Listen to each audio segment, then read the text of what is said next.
Hello, everybody, and welcome to episode 5 of All Movied Up. Here I am, Russell Schechtel, with my partner, Parker Norman, and we have our very first special guest, Master Trey Seeley. Yeah, Say hello, everybody. Hello, everyone. Can I call you Trey?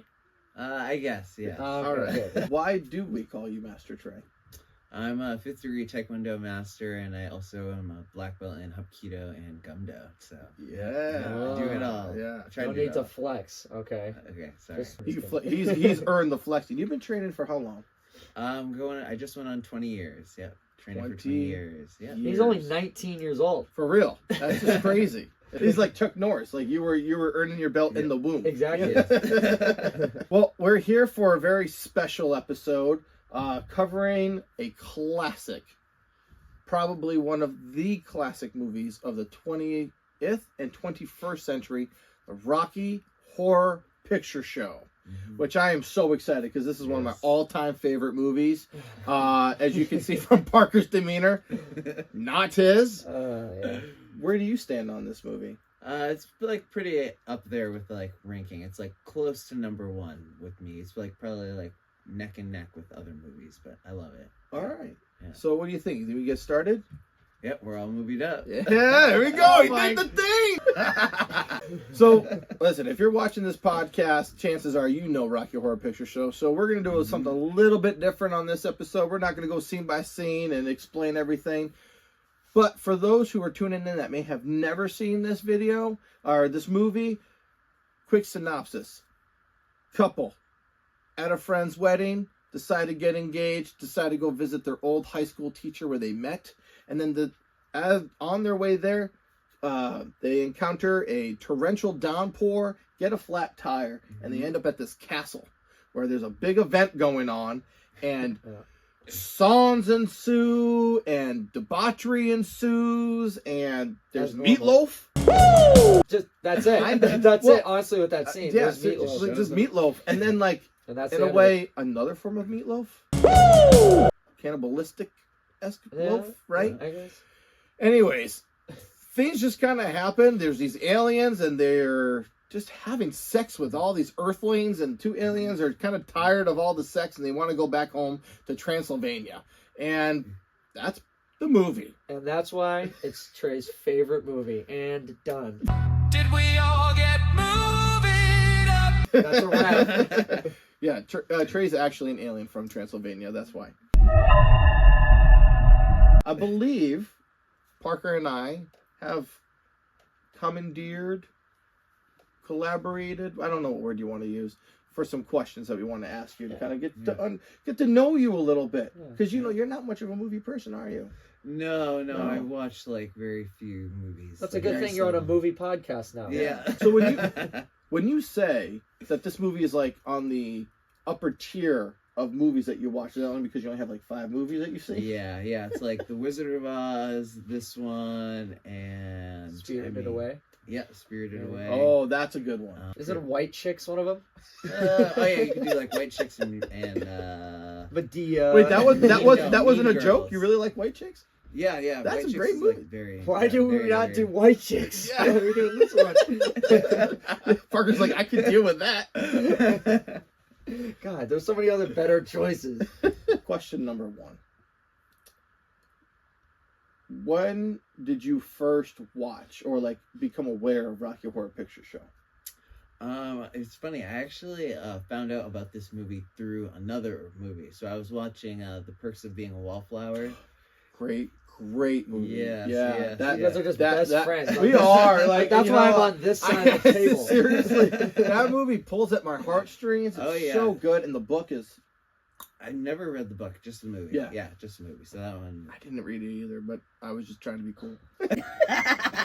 I've actually refused to watch that movie. Really? Yeah, you don't like sad movies? No, actually, I will mention many times I hate sad movies, which is why I'm not a Disney fan either. Yeah, it sounds like really. They're sad. all sad. Yeah. Like, why am I watching this to get sad? Like, movies are supposed to make me happy. Well, I think, and I know we're not talking Perks of a Wallflower, but I think for me, like, it's sad, but it's beautiful and uplifting. Like it really ebbs and flows in that. It's very coming of age. It's very nice. So yes. So you became aware of that through Perks of Being a Wallflower. Yep. So the main character, he has to play Frankenfurter, the main character of Rocky Horror Picture Show, in that in the play and whatever. So I had seen that scene a few times where they reenact, like, he's like at the very end of the movie in Rocky Horror, like near an Eiffel Tower type of thing. Yeah, the RKO studio side. Yep. Mm-hmm. So I was like, where did this like scene come from? So I had just like looked it up online, and I wanted to watch the movie, watched it, and then I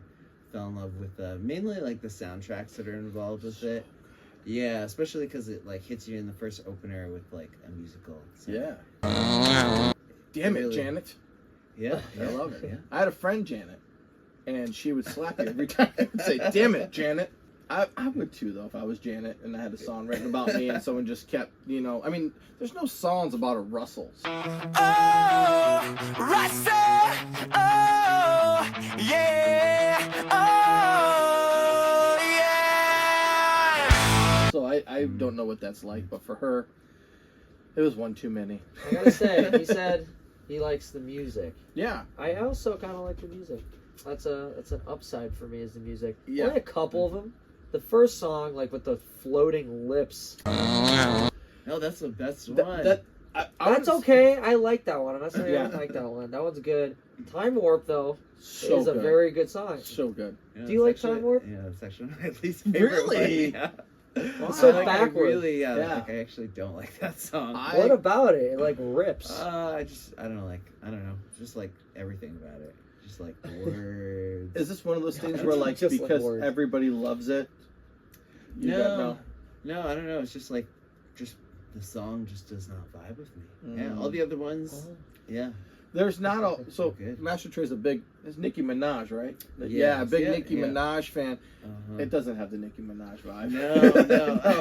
No, totally different. This is I can listen to any type of music, but so this kind of just fits. That's fair. That's one of my favorite songs on there, just because I mean, it's a catchy tune, but I think Riff Raff. So Riff Raff is the butler, and he really just kind of shows a lot of range in that song. Like there's a where he's just like, "Drow!" Like I like that, but it's very, very short. So he's not holding the note, but there's that power in there that I love. And do you know who created the movie? No.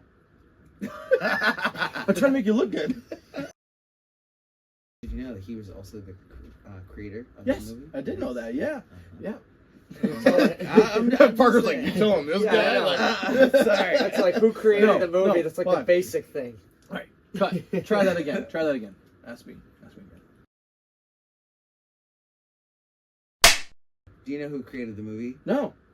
I'm trying to make you look good. I'm gonna edit out the whole first part.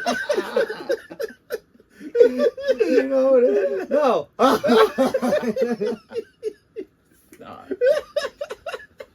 Don't need to get hostile. Next time I'll play dumb. But yeah, no, I did know that. Actually, it's really he did.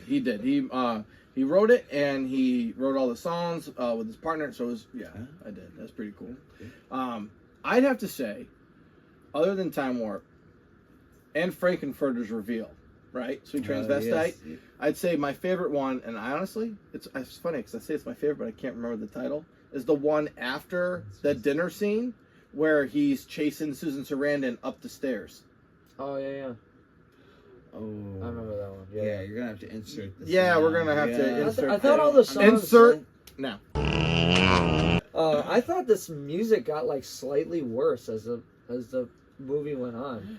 Yeah, I actually kind of agree a little bit. Like there's a pump you get in the beginning, but I also think that's the charm of the movie, right? Because it hooks you like that. Was that too loud? No, that's perfect. That was actually crispy. All right, nice. There you go. There's a good like, what is it called? A crescendo. Like, hit you with all these good songs, and then you get into the story, and then you get into the kind of the craziness of the story, and then the music kind of. Well, they start like talking to music. Yeah. It's like they're you know how like musicals explain things through music. That's kind of, they're doing it a little too literally. Yeah. It's like they're just explaining what's happening through music, so nothing has like a followable melody or I don't know. It's like kind of it's kind of weird. It is like just talking. They're just kind of talking, but there's a beat behind their talking. Yeah, I like that. I like that a lot. I think for me, the song that drops off is the Rocky Horror song.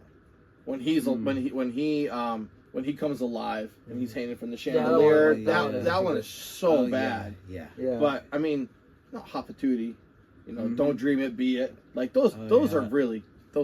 I think the soundtrack is probably, if not one of the best soundtracks for, and not just for a musical, but for like a movie in general. Because the thing is it tells the story, but at the same time, you can just listen to it as like a regular song. Whereas in like some musicals, you can listen to and they have good hooks and everything. And the other ones you're like, I don't know, this song isn't like a fun song, but like I will listen to it when I have to watch it as like a movie or as like a story. I have to listen to this song. So yeah, but I do think there's a slight drop off. You would think that they would have it would have a good soundtrack anyway, because these songs are so back to back. That's a big complaint. You don't have time to breathe in between these songs. Like even I think they do Meatloaf, like song to song, like together. They don't break. They even like went a step further. There was a song happening, and then Meatloaf breaks through the wall for no obvious reason. He starts a new song. He starts a new song, dies, and then they resume the song that they originally had before Meatloaf. Well, the thing is, songs within songs. It makes sense to me. I'm not a musical theater person. Like I don't understand the lingo. I don't understand how it works in that way. But I do know that like in a lot of musicals, that usually happens. Where sometimes they'll start a song, they'll have like a little side story or a side thing, and then they go back and they resume their music. Like if you take Rent, for example, La Vie Boheme, it's the end of Act 1. And so they sing this great song, La Vie Boheme, and they're all dancing, all doing everything. And then two characters, Roger and, can't believe I'm blanking on her, Mimi, sorry. Roger and Mimi go outside, they sing an entirely different song. They come back to the rest of the group, and then they finish what's called La Vie Boheme Part B. So that is very common in musicals. Yeah. In theater. All right. So I could see why, if you didn't know that, for a person who doesn't like musicals. No, I don't watch. You wouldn't know that, musicals. right? You know. Mr. Horror. Yeah. Yeah. What is Rocky Horror? That's another thing. It's not horror either. It's like Rocky Sex Picture Show. Oh my gosh. It is. There's some horror elements to it. Horror sex. Let's move on to the next question. Let's go to the next question before we talk about sex anymore. We're probably gonna get back to it because that's what this movie is. who doesn't like to talk about sex? Just saying. That's saying. You can't avoid it, okay? No, you cannot. You cannot. All right. So I know you're mentioning this was among your favorite movies. Where does it actually land? Like, if you had to pick... Because when we were making this and we were discussing it, it's a long story, but we ended up asking him and my Becky, wife, Yep, if they would like to pick for us, and he picked Rocky Horror, assuming that it's his favorite movie, and it turns out it's among the favorites. Yeah. So where does it land if you had to pick? What do you like one more than this? Or no, I guess it would share #1 spot with The Wizard of Oz. Yeah. Really? Yeah. Okay. I can get behind very Wizard of Oz. similar styles. I'm just gonna they are very similar movies. Yeah. The Wizard of Oz, I don't remember any constant sex. I feel there's a lot of sexual undertones in that movie. With the dog? Or maybe I was watching the wrong Wizard of Oz. Which Wizard of Oz is this? Oh, there was Wizard of Oz XXX, right? No. The Weenie of Oz. The Weenie of Oz. That's there it is. No. But the thing is, that's where, it's amazing because this movie's very similar to The Wizard of Oz in the sense of just kind of, they're not in Kansas anymore. These are two square as can be individuals who land in just a wonderful world of the time warp, And not to mention, I was actually watching this movie, and not to get off track of the question that was asked, but like, this is a very 2025, 2026-esque movie 50 years ago. Like, it was way ahead of its time. 50 years ahead of its time in the sense of just, like, you know, nowadays we have, you know, the LGBTQIA plus community, and we have all the pansexual, demisexual, sapiosexual, like all these types of things. When I was younger, we were just called sluts. Like, that was just kind of it. And like, this is what it was. Like, everybody is sleeping with everybody, and everybody's attracted to everybody, and everybody's just expressing themselves in all these unique ways, and not just through, you know, Frankenfurter's lacy lingerie, or like Columbia's like sexy vaudeville stuff, but it's also just kind of, you know, the Transylvanian people who look like they're at a New Year's Eve party with all their glasses and their hats and stuff. Like, it's just very interesting. It's a very that's cool, unique people. Yeah, I find it very unique and interesting, because these are like Hunger Games theme. Well, interesting as in like confused. No, that's how I'm like interested as in I'm confused. I'm interested to see. I can't really comprehend what's happening, much less argue with it. Yeah, so that's a good. I know I totally sidetracked us on your question. Well, you kind of you kind of answer. But can we ask you a question? I know we're here for Master Trey, but I'd like to ask you a question. You just said that you don't understand what's happening. No. Now, my wife. That's right, Russell. I don't. Who I love very dearly, has a very hard time following movies or TV shows. I will not blast her on the show of the things that she's gotten confused about. But she followed this movie, and I told her, I was like, Parker's very confused. She's like, wow, like something I understand that Parker doesn't, like, you know what I mean? What about this? Yeah, it is kind of funny. You usually have some weird outlook on movies, but this one I couldn't follow. I think it's literally the songs explaining. They could make this movie 25 minutes long if it wasn't for all the damn songs. If you think about it, delete all the songs, this movie is not even like a half hour long. That's how much like talking and like actual things are happening. It's just, other than that, it's just all song. And I don't even know what the songs are actually about. I'm like trying to follow the lyrics. I can't really understand what they're saying. So it's like hard to understand in that way. Like I can't really hear them. Yeah. I feel like it's just too convoluted.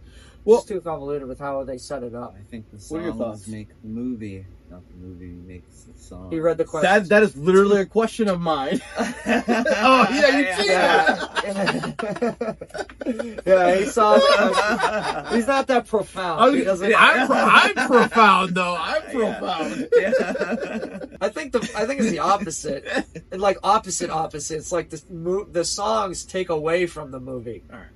I really do. I hear what you're saying, because if you can't hear or you can't understand what people are saying, you lose the story in the song. And I think that's why some people don't like musicals, because I'm a person who has a very difficult time understanding lyrics and songs, and I have to hear it. So I kind of pull a lot from either a couple of things, either just reading the context of the movie, or back in my day, before the Google and everything like that, you just rewatched it over and over and over again, and then you'd get the CD, and then you would just listen to the CD, and you'd have liner notes and the booklet, and then so you would just read it, so you would kind of get the story that way. But I could see how convoluted. Yeah, I know. You have to read a book. No. It's a tiny booklet. That's all it is. It says inside the CD. You pull it out, you open it up, has a song, then you have the song lyrics. It couldn't be simpler. Why not watch it with subtitles or the captions? Because why would I? Or the sing-along version. The what? The sing-along. The sing-along version. The sing-along? No. I'm sure there's. I want to watch this movie. The only time I'm going to read anything in a movie is just foreign. Yeah. I'm going to watch this American movie. I think it's American, is it? This is. Okay. Although it's an American movie. Well, it's got a British guy in it. Well, I was going to say, it was actually filmed in Britain, and it's a little bit mixture of both. Like this. Okay. Yeah. So this movie's actually not so stupid like you think. This movie has a huge story about how it all came about, and honestly, we could have a whole podcast solely about that. But like, it just took a lot of people to make it work. And obviously Richard O'Brien is English and Tim Curry is English. And it was filmed in a castle in London. And like Susan Sarandon had like pneumonia 90% of the time. She was sick like the entire time because she's like in her skimpies. Susan Sarandon? Yeah, who's that? Janet. It's a girl. Oh, I don't know her name. Yeah, this one is landing among like your top one of the 3. greatest actresses of all time. You know, I saw her in Tammy. That's yeah. Let's see. You have Rocky Horror Picture Show, Witches of Eastwick, you have White Palace, you have The Client, you have The Banner Sisters, you have what the heck is it? Dead Man Redid My Bathroom. Quite a bit. Yeah, Thelma and Louise. I've never heard of any of those movies. Well, you're not a movie person. He's gonna have a heart attack. Stop telling him things.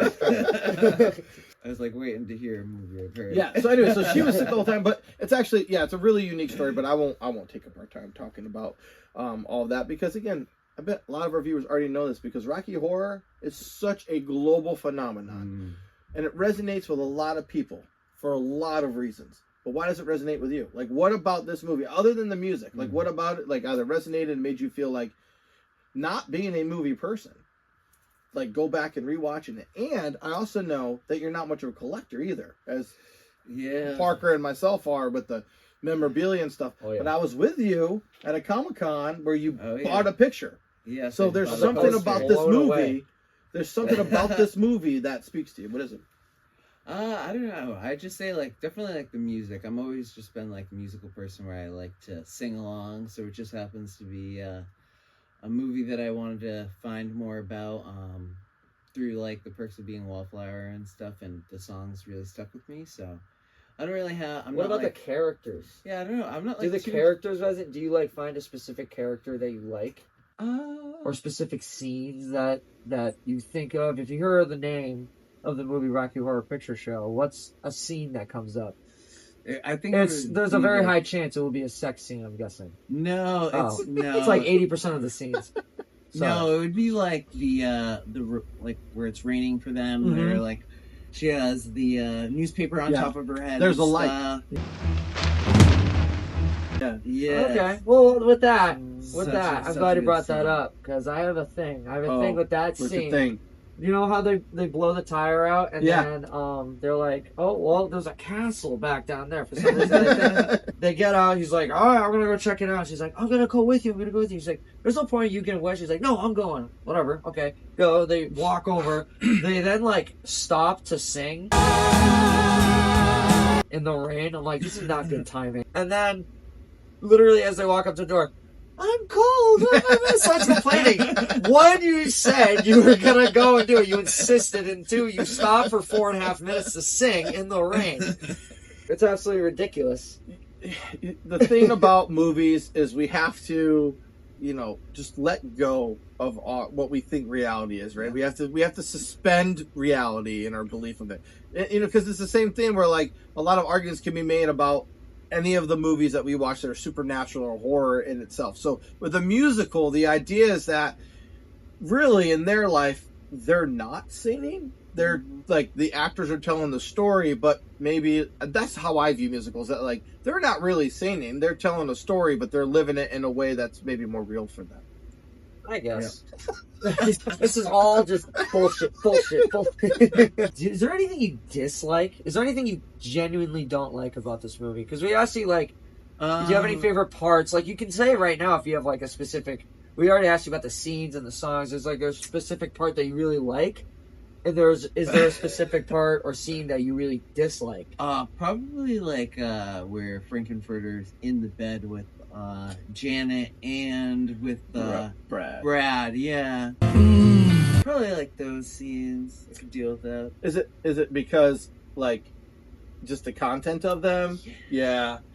See, I struggle with those scenes because, believe it or not, I'm a huge romantic. Like I truly am, and I'm a huge romantic, and I believe in love, and I like that, and I believe not like I think that if two people are monogamous towards one another, they choose to be monogamous, right? Like, I really cherish that. And so for me, like in any movie, when somebody kind of slips out of the relationship, it always makes me sad. So I remember being like very young and being like, I was rooting for them to love, and like now they're in this castle and their love is just broken. And like that, for me, I don't like those parts. So I'm like, I don't think we need to cheat on each other. I mean, I think you could make advances and then maybe give them boundaries and say no. But then at the same time, I guess that opens up the whole piece of just kind of like, maybe we don't have one partner and all that stuff. But, and either which way is neither right or wrong as long as like everybody's there. But for me, I was rooting for them. I was rooting for love, and Frankenfurter took that. Well, you're rooting for love, but there's a lot of love in it. There is. There's a lot of love. There's a lot of love in this movie. But then you know what? At the end, they all just kind of. There's a lot of McLovin in this movie.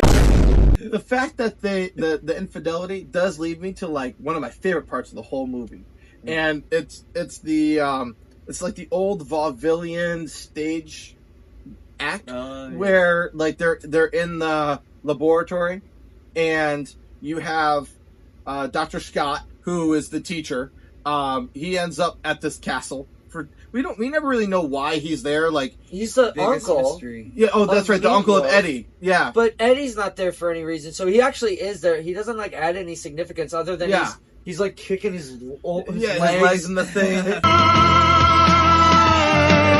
Yeah, and I meant more along the lines of like when he shows up, like we don't know why he's there, right? We're just like all of a sudden like, okay, there's this Dr. Scott guy, and he shows up, which is random, and then it leads to like one of the most odd scenes where Riff Raff goes, he must be in the Zen room, and then it just like you just hear the chimes, the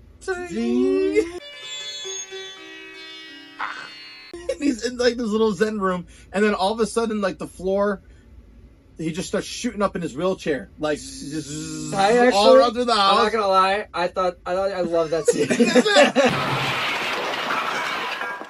Right? It's just like so bizarre, like out of nowhere. Then he goes flying through the brick wall. You know what I mean? It's just like so crazy. And then they're talking, and then as they're figuring out what they're gonna do next, Frankenfurter hears the noise, and it's Rocky Horror and Janet in the tub where Rocky Horror was being built or whatnot, having sex, and it turns into the Dr. Scott, Janet, Brad, Rocky.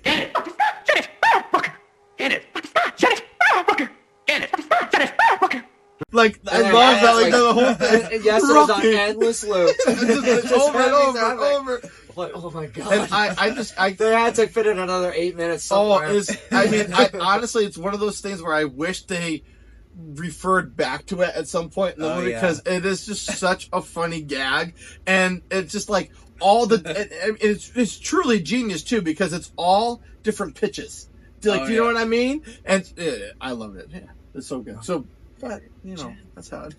Rocky. Get it. It's so stupid. So stupid. It's just so cheesy. And then after all this fighting, they go and they have dinner together, which is bizarre. All like whilst like naked the whole movie. Yeah, they're naked like 25 minutes in, not even, probably like 19 minutes in, and then they're just naked for the rest of the time. Mm-hmm. Not fully naked, they're in their underwear, but still. Yeah. It's they're just kind of dealing with it. That's why Susan Sarandon was sick for so long.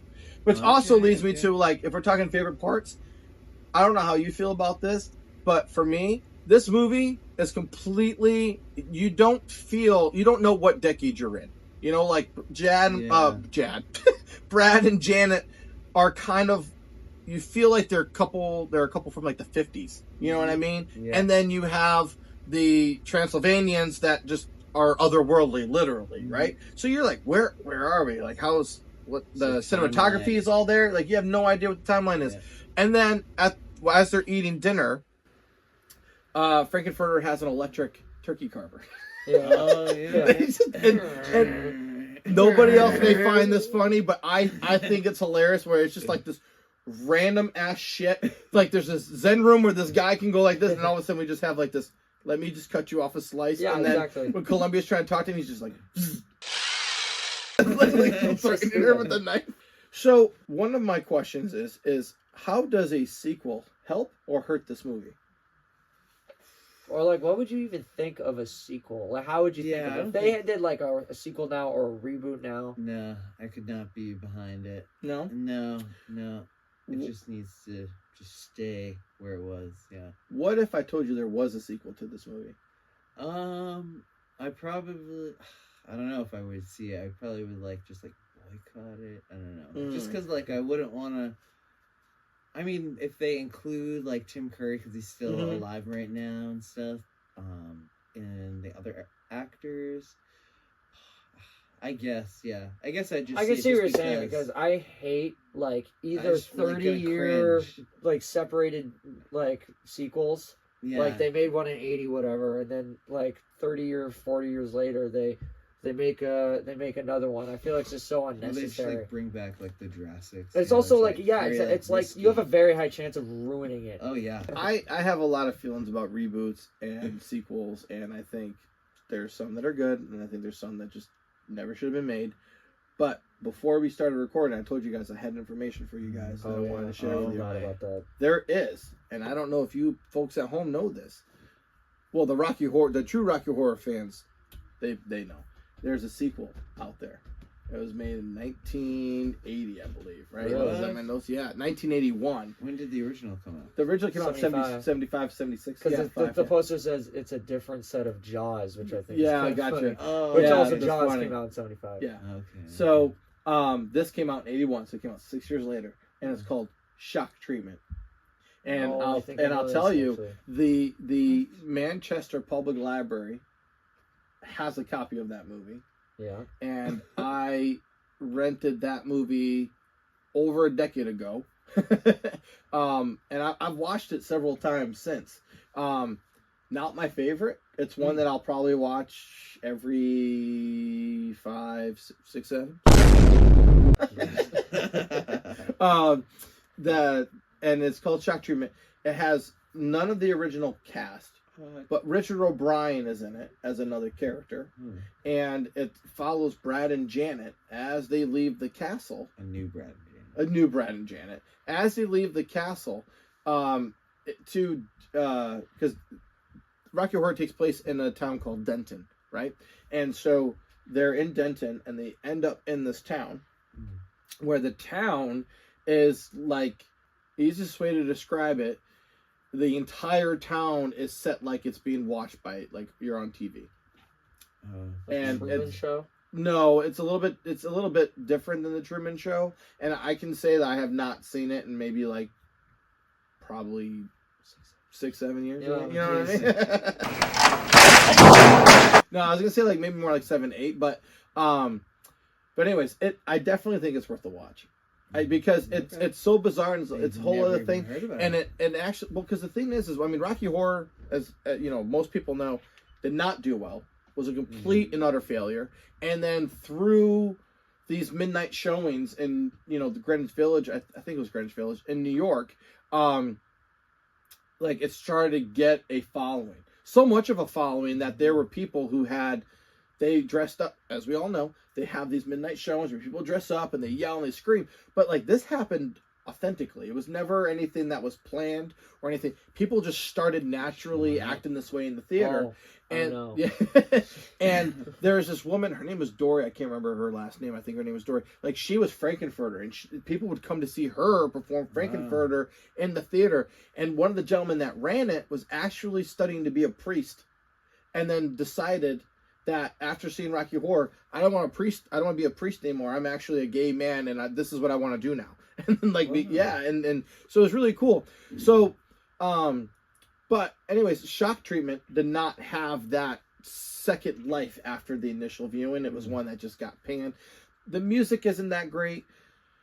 It's really not that great of a film, but it's one that over the years has a really strong cult following. And it's one that I don't mind enjoying watching every once in a while, because every time I watch it, it's like a new movie to me. Because I remember it's like you ever have like a nightmare or a dream where like you wake up and you don't know the sequence of it, but you just have flashes of what it was. That's what Shock Treatment. Maybe I got Shock Treatment. Yeah, that's why it's called that. Yeah, it's actually giving you shock treatment for the screen. Yeah. It leads me on to actually my next question, where you were talking about how. Has this movie changed from the first time you watched it? Because you just mentioned every time you watch at least a sequel, changes. But from the first time to every time you watch it, has it changed or is it the same? Yes. Okay. So the first time I watched it, it was perfect because it was just by myself, so I could enjoy it by myself. After a few times more of watching it, I decided to go out to Chunky's and see it with you. Yeah, I was invited to go watch this. I think it was like 23 or something. 23. Yeah. If I'm Correct. That was your first time watching it? Yep. Yeah. And it Oh my god. ruined it. Yeah. I try to I've watched it 2 times since then, so I try not to think about that. I have like PTSD, but no, I really try to look at it as just like I'm watching it for the first time. Like I rewatched it again for this podcast, and I was just trying to look at it through new light, basically. And I was just, I don't know. It still doesn't work. Yeah, so when I had seen it in the theater, it totally ruined the movie for me, honestly. I was like, oh, this is like really bad. Like, it just had I was not prepared on how people were going to react to the movie. I thought they were just going to sit and enjoy watching the movie like any other time. Mm-hmm. But no, I was surprised throughout the movie with oh, these damn hecklers. Yeah, like the worst they part brought was water guns. The water gun part. Yeah, that was like the worst. They're like, let's let it rain. And then they start shooting these or something. It was during the rain scene, which, like I said, is like 8 minutes long. Yeah. So there's like the entire goddamn time. Yeah, it's so stupid. Some people I'm like trying to eat food. Umbrellas. Yeah, also, yeah, that was the thing. Like, we had just gotten food or stuff, and they had just started shooting water in the air. I'm like, this is horrible. So, Oh yeah, these obnoxious. So after that, I tried to just I took a break. I didn't really watch it for a little bit, and then I tried to just more get back into watching it by myself, so I could just reattach to. And you enjoyed it. The songs, yes. Yeah, okay, did that work for you? Yes. I'm happy because a bad movie experience can forever scar you. Like it really can turn you off to a movie or a series or even an event. And I'm the type of person where my movies, when I watch them, especially ones that I love, sometimes I don't share them with people. And I don't like to go to theaters because I don't like people talking through things, or like when people come over for movies, like we watch movies together, but like we rarely talk unless it's something that we've seen or we're like laughing at together. But rarely is it just like, hey, blah, blah, blah, blah. Mm-hmm.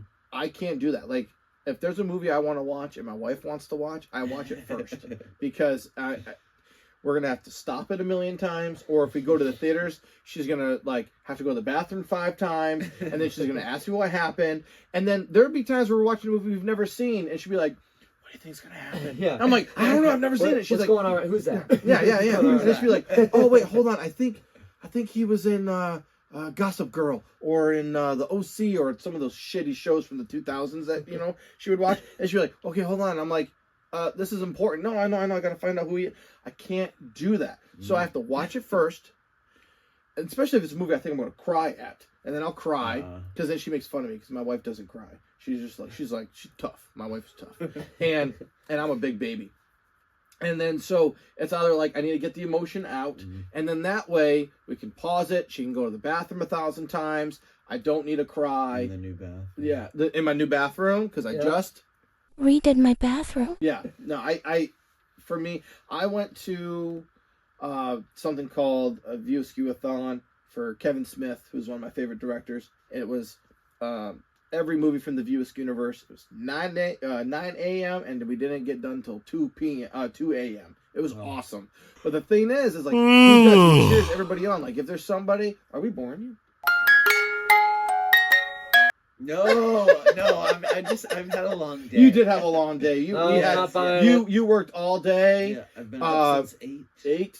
And you worked. It's now 8, but I also work a lot during the week. Yeah, so, you do. And then you had a birthday party. Yes. And then you had to go to Boston to go practice for your demo because he is going to be performing Taekwondo demonstration. Yes. At the Celtics during the halftime show. We're going to be putting on a 4-minute demo and stuff, so it'll be nice. It's coming up March 14th. Yeah, that's right around I'm the going to whip a pretzel.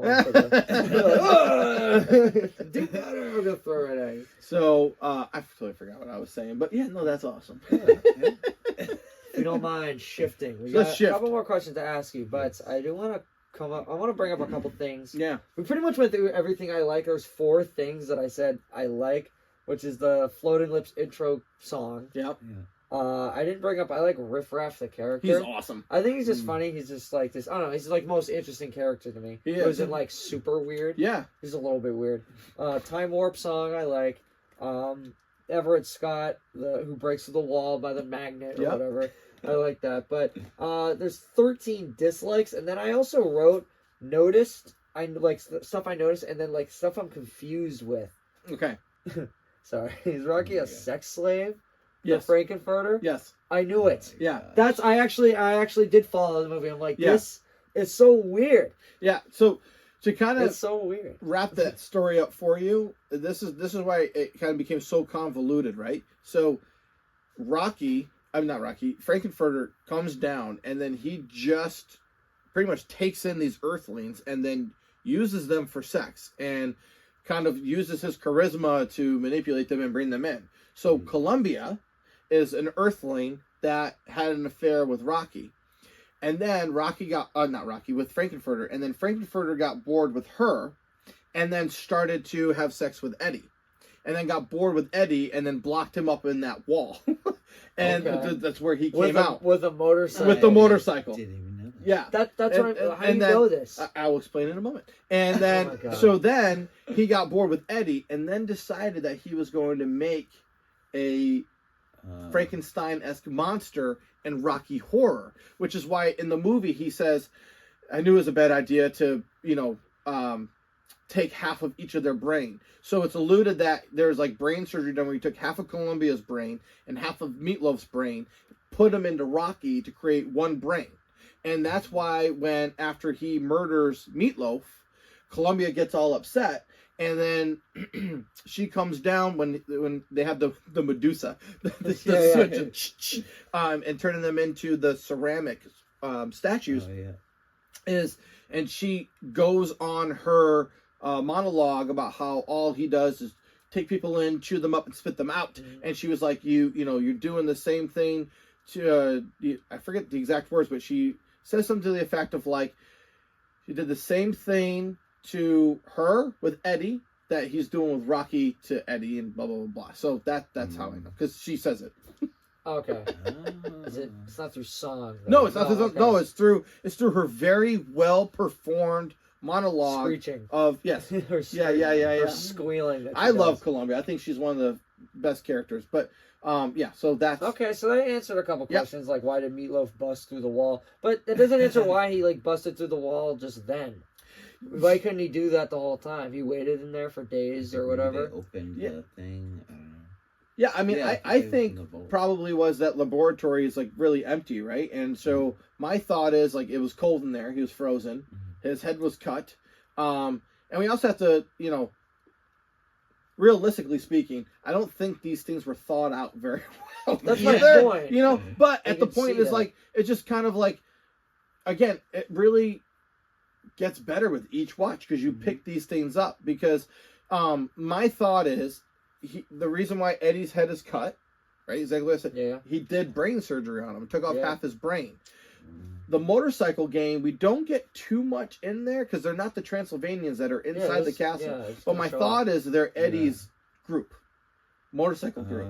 And maybe they're kind of going around, they're trying to figure things out. So I think that he had this surgery and he was put in there, and his motorcycle was probably just in there too, to kind of like harvest his body. And then he hears all this music, and then music can make a person live. And it wakes him up or something, and he just bursts through the wall, and then you get Hot Patootie, which is a great song. Mm-hmm. Which, by the way, this Meatloaf's performance in this was prior to his standout record, Bat Out of Hell. So, like, it wasn't like, here's this big guy, Meatloaf, and we're going to put him in this movie. It was, here's this traveling guy, because Meatloaf used to travel the country with a musical theater group. And he would do musical theater all across the country. And I think he got paid like $17,000 or something for that movie. That's a lot. Back then, it wasn't too bad. But, like, he wasn't Meatloaf. Yeah. And Susan Sarandon wasn't Susan Sarandon, and yada, yada, yada. So, yeah. You have the answers, Russell. I do. You're making me understand this movie. I was just so furious on the whole thing. Like, what is this? What's going on? I think your anger and your prejudice clouded you, and your ability to see this movie for what it is. I tried my best, man. I believe you did. I tried my best to just watch it and understand, but it's so difficult. Yeah, I think that's your problem. With things like this, you don't... And it's the same thing I say to my wife and anybody else who just questions me on the movies that I like is the sense that like some of these movies, they're experiences. So if we're trying to understand what's happening, we're going to get lost because this is beyond normal comprehension.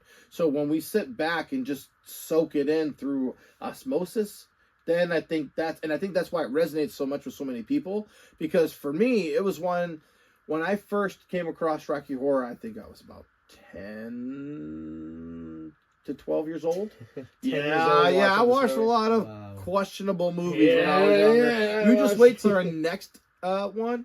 And you know, there's a lot of movies where I'm just like, I don't even know how I watched that when I was younger, but I did.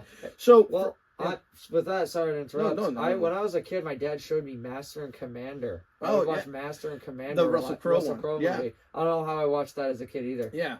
That seems like some it's an adult movie. Yeah, it is. It's I really opus. enjoyed it. Yeah. I don't know. We gotta talk about that now. No, but yeah. So I mean, like, I think for me, you know, that was very. There's so many movies that are formative for me and formative for people, but this is one where, like, if you felt like you don't belong, if you're questioning your sexuality, if you're questioning your gender, if you're questioning, you know, even just kind of like society as a norm, like, this is that movie for you. And I think this is why it has resonated for 50 years, because it's one of those things of just kind of saying, this is for the people that feel like they don't belong. Okay, so it has a purpose. It has a purpose. It's not just fucking weird. No, it's not just fucking weird. Well, it is just fucking weird, but at least, you know, it has something behind it. It does. There's a lot of heart. And again, the music, as you were saying, for this, to your very profound statement of the music making the movie, I agree with you. I think this movie would not be what it is if it wasn't for the music, because music is such an expression. How else can you express yourself? Like, imagine Frankenfurter. Like, yes, when he talks, he has that diva-esque to him, right? But the music brings it alive. And the fact that, you know, they're lip syncing in the movie, and you really wouldn't know it unless you were really looking for certain cues to show the lip sync, because they're just feeling it. Don't dream it, be it.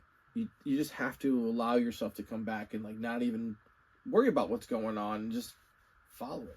I'm gonna have to watch it a few more times, see if I catch these things they're talking about. If you could star in this movie, what part would you play and why? Because you recognize, well, this movie's from, this movie from someone in a play. A dude playing a dude disguised as another dude, not to quote the Tropic Thunder movie. I'd probably play, refer to them as the New Year's Eve people. Yeah, the Transylvanians. Yeah, I'd probably play one of them. Yeah. Really? Yeah, just being like an observer of it all. I can see that. It's like you're in it, but you're not. You're like, that's the most watching like part of it. You're just looking at them. That's I'm still watching it. I'm just in it. The movie. That's the perfect master trait part. Because I mean, that's who you are. You're a people. You're a people observer. Yeah. So always watching. Yeah. What about you? What part I play? Yeah. What part would you play? I don't know. What do you think? I wouldn't. What do I think you would play? Yeah. I could definitely see you as a riffraff. Okay. Because here's the thing. I was thinking that too. Honestly. I just didn't know if this movie changes for me every time I watch it, and it went from like the serious movie. It went from a musical to me, and then when I watched it for this podcast, I saw it for the humor that it has, and Riff Raff and Magenta are two of the funniest characters like in cinema, because they don't give a flying, because they are just like so unimpressed. They don't care what's going on when they're serving meatloaf. Literally, meatloaf is killed and then they cook him so everybody's eating Eddie. They and after the electric knife, they just take the pieces of meat and they just slap it on the table. Like they just don't care. And so for me, that's funny, and you're a very funny person, and I can just see you being like exactly how you're describing this movie now, like, this is fucking stupid. Yeah. Riff Raff reminds me of like an iPad kid now. Yeah. Yeah. He's like, what do you want? Yeah. Leave me alone. I'm playing my Fortnite. I'm playing Fortnite. Mother. Someone here for the mother. But yeah, I can see it as a What transformer. about you? Um, You're a Frankenfurter. you know, it's funny. I definitely my younger. So here's the thing. When I was younger, people used to tell me I looked a lot like Tim Curry because I have big lips, I have a big nose, and believe it or not, I have big, thick, curly hair. That I'm bald and have short hair by choice because you guys have seen it. The hair is wild. It's just so wild. He's kind of like a mountain man. Yeah, yeah. And the other thing too is, I remember, so I was visiting my brother out in California, and I remember talking about how there are a lot of people. I grew up in a small town in upstate New York, and people always thought I was gay because I can be very feminine and very flamboyant at times. And he's the one that turned me on to the term metrosexual. He's like, no, you're just a metrosexual. So if I could be, I do see myself as a Frankenfurter, very animated, very just like, let it be kind of thing. And I'm thankful for my wife because I was Frankenfurter in a lot of ways of just like finding myself through other partners, I guess is what you could say. But I would say more of younger me would be a Frankenfurter. I think now, man, let's see. Honestly, if I could be someone, I would be the narrator. Like, that is. I'm glad you brought that up. That is such a fucking cool spot. That is such a cool job. That's the narrator. I couldn't tell what he was. Yeah, he's the storyteller. He just shows up every once in a while. He's a storyteller. That's what I thought he was. So when in I hated that guy. In Greek in like Greek plays, right? In like ancient Greece, you know, you had the chorus, and the chorus is what told you what was going on in between the acts and the scenes, so you can kind of set things up. So that's his job. He's like the chorus, right? And I just think he totally fits the movie, but totally does not fit the movie, right? It's like you don't necessarily need him, and I just like his. It's like old time radio. So this movie is so awesome in the sense how it really is connected to old musicals and like the vaudevillian days with the vaudevillian jokes with the Dr. Scott, Janet, Brad, Rocky, right? Like that whole thing. And then, it's also kind of one of those things where he's just so cool. Like he's in his little library. He's just so cool and has like his little pipe or whatever. Yeah. And I just love that. And I wish I could be that cool.